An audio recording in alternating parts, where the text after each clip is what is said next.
Le village de Mokai, niché au cœur d'une forêt dense, était un endroit hors du temps.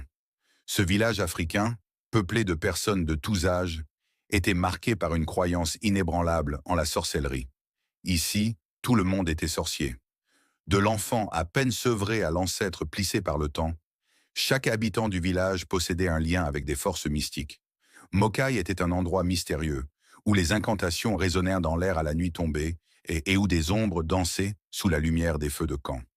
Les jeunes garçons comme Nani apprenaient très tôt à faire des charmes simples pour attirer la pluie, tandis que les femmes telles que Abla, la guérisseuse, soignaient les maladies avec des potions dont elles seules connaissaient les secrets. Les anciens, comme Téné, passèrent leur soirée à enseigner l'art de contrôler les esprits des animaux et des plantes. Mais malgré cette atmosphère saturée de magie, il y avait un homme, un seul, qui n'avait jamais développé le moindre don. Kofi. Kofi était un homme simple, dans la trentaine. Orphelin, il avait été élevé par les anciens du village. Mais contrairement à tous les autres, il n'avait jamais manifesté de pouvoir mystique.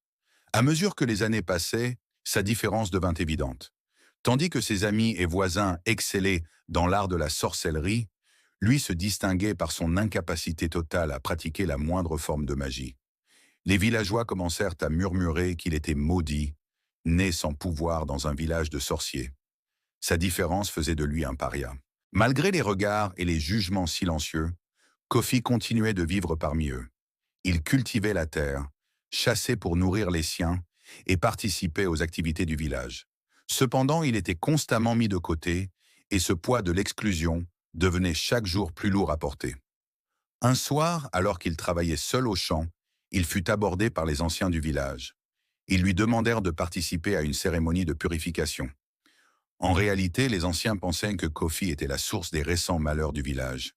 Des récoltes faibles, des pluies retardées et la maladie qui ravageait les troupeaux. Sous la pression, Kofi accepta de se soumettre au rituel, bien qu'il n'y croyait pas. Durant la cérémonie, il ferma les yeux, espérant en silence que quelque chose, n'importe quoi, se manifesterait enfin en lui. Mais au terme du rituel, rien ne se produisit. Les anciens en conclurent que Kofi n'avait pas d'esprit en lui, qu'il était une coquille vide. Ils l'exilèrent, le rejetant comme une anomalie dans leur monde saturé de magie.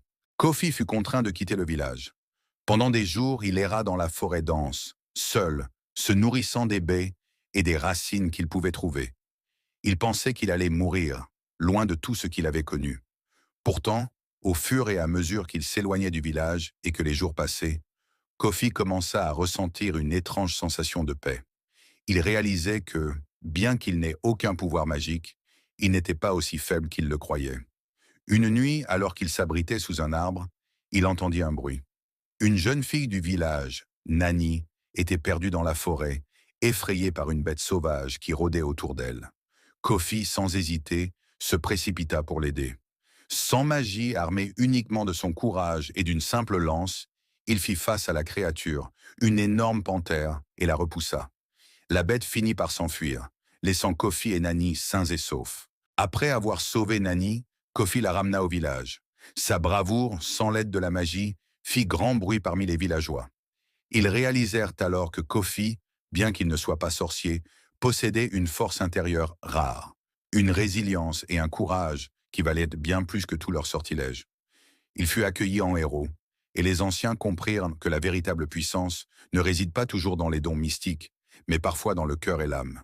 L'histoire de Kofi nous enseigne que la vraie force ne vient pas toujours de pouvoirs mystiques ou surnaturels, mais de la capacité à affronter la peur, à persévérer malgré l'adversité et à croire en soi, même lorsque tout semble perdu.